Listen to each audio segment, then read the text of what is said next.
Welcome to Beatsource Tech. My name is Mojaxx and I've just got a quick episode for you today as the team at Algoriddim have just released the new 5.2 version of their software, DJ Pro. The company are currently riding high off the back of winning one of the 2024 Apple Design Awards for spatial computing, and I'm still hoping they'll lend me a Vision Pro headset one day so I can try the app in that environment. But for us mere mortals with just regular devices, this new version has a lot to offer. For Windows users, they now support ARM64, which means the app should work nicely on those new ARM-based Microsoft devices. And on computers with that architecture, you get the superb Neural Mix 2.0 tech as well for the first time on Windows. Their crossfader effects were a cool new feature in version 5, but they were a little limited as you could only use them with certain types of devices. Now in 5.2 they work with external mixers and all controllers. They've also introduced a new drum cut crossfader effect too. Another new thing is a really good looking light mode display, only on macOS at the moment. For me this is a perfect balance of visibility and contrast for those daytime events. There are, as you might expect, a whole bunch of smaller improvements and bug fixes, some of which I'll list here on the screen. But for me, the biggest news that comes with this release is the additional hardware support. Now, I only found out about this release a couple of days ago, so I haven't tried even a majority of the new supported devices with the app yet, but I have tested a few and it's a mixed bag, to be honest. Firstly, we'll talk about the stuff which is definitely cool. FaZe has worked with DJ Pro since it first released in traditional DVS mode, but since then Serato and Virtual DJ have both introduced direct USB HID control for FaZe, which is a much better experience, and now Algoriddim have joined that party too. It only works on the Mac version, at least for now, but on there it is as plug and play as you can get. I just connected it and it started working with the software immediately. Control is tight and accurate and I was delighted with the results. Secondly, they now have support for the Hercules DJ Control Impulse T7, my favourite new product of 2023, and that is supported on iOS too. I gave this a quick test and all the mappings were logical and smooth and the spinning platters worked perfectly. I suspect this setup will become a favourite of many new DJs quite quickly, as the T7 is still the most affordable way to get into spinning platters on the market, and I can see myself getting a lot of use out of it this way.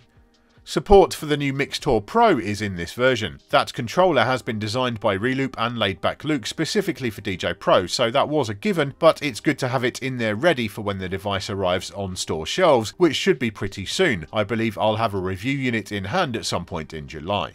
The Rain 4 is supported too on Mac and Windows. There's no sign of the new Performer yet, but as Algoriddim clearly can do spinning platters and much of the rest of the device is the same, I'd imagine we'll also see that soon. I gave this a quick test and the jogs feel good, everything seems to work well, including the in-jog displays. I was pleased to find that even the stem split feature works, although I couldn't find a way in my brief play to recombine the decks again after splitting, but I'm probably just missing something. There is support for the Pioneer DJ PLX Cross 12 turntables in version 5.2. The actual clamp system already worked, as that is just sending digital timecode directly via the RCAs anyway, but now when you connect to your device via USB, the pads are already mapped for cues and the like too. This also works on iOS, which is awesome to see. Now we get into the other newly supported devices. There are some I've been unable to test, I just don't have the hardware to hand. Those include the Pioneer DJ DDJ Flex 10, the DDJ Rev 5 and the XDJ RX3. My concern there is with the RX3. Years after the release of the hardware, the RX2 has still never got support for the display in DJ Pro, so I'm hoping the RX3 will turn out to be different. If you own one and use DJ, please let me know how it is in the comments. And the same goes for the Alpha Theta Omnis Duo. I'm glad to see it supported, but I hope the screen is too. And then we have some Engine OS hardware, the SC Live 4, the SC Live 2, and the Prime Go from Denon DJ, and the Mixstream Pro from Newmark. First of all, don't assume that all versions of the Mixstream Pro will work. I tried it with the Pro Go, and that didn't connect.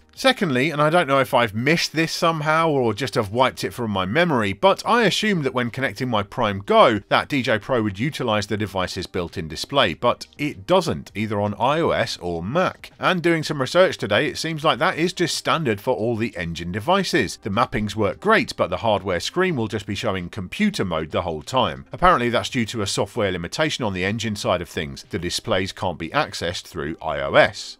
Now, I can accept that when using iOS, but it seems that Algoriddim have decided for some reason that the Mac version of DJ Pro won't utilise the displays either, which makes exactly zero sense to me, and I'm actually quite annoyed by it. Serato and Virtual DJ can make use of those screens perfectly happily, and the experience of playing on Engine devices with those apps is very enjoyable, but DJ Pro just turns them into completely dumb MIDI controllers, and I think it's a bit cheeky to even call what this is hardware support, as it's effectively just a MIDI mapping which ignores much of the actual hardware.